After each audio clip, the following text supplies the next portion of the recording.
Nous trouvons également dans la paracha de cette semaine la question du tirage au sort. Le Saint béni soit-il ordonne de répartir la terre d'Israël selon le sort. Répartir la terre d'Israël selon le sort. Comment répartissait-on la terre d'Israël selon le sort?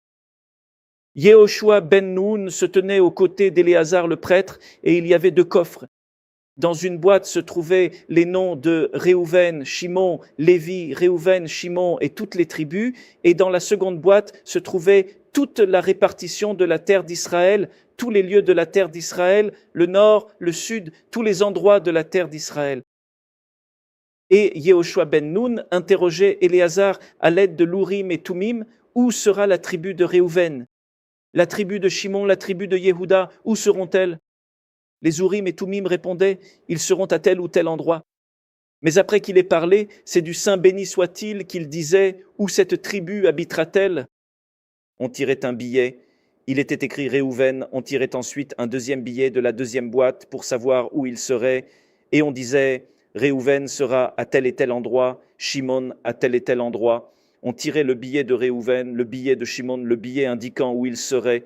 Ainsi, pour chaque chose, les Urim et Tumim indiquaient l'endroit, et après avoir dit l'endroit, on tirait à nouveau les billets, et cela tombait exactement comme les Urim et Tumim l'avaient dit. Ainsi se faisait le tirage au sort.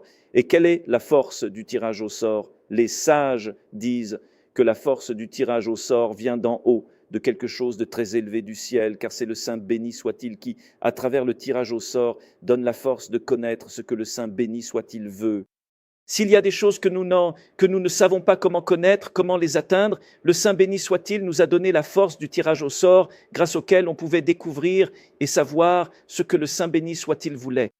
C'est ainsi que la terre d'Israël a été partagée, c'est ainsi que cela s'est passé avec Akan, lorsque Josué ben Nun et les enfants d'Israël ont conquis Jéricho.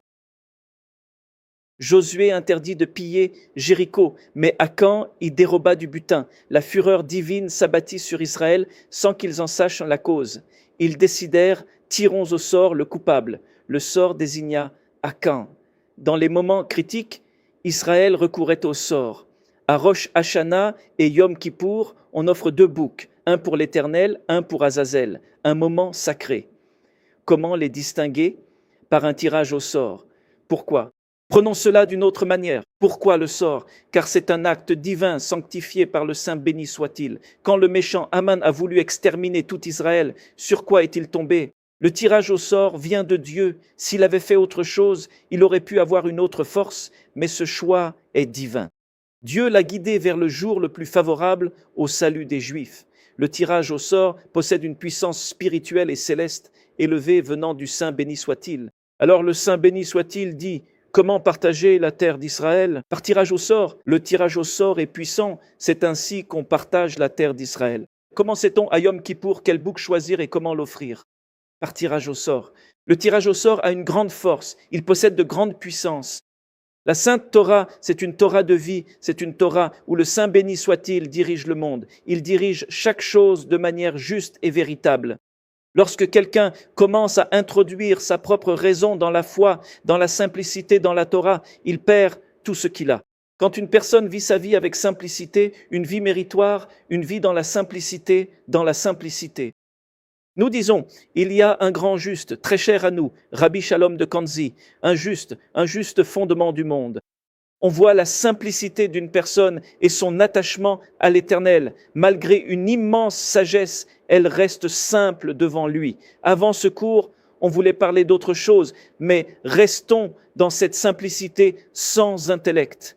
Bien qu'il sache calculer de grands nombres, c'est par la simplicité qu'on atteint les plus hauts niveaux de compréhension.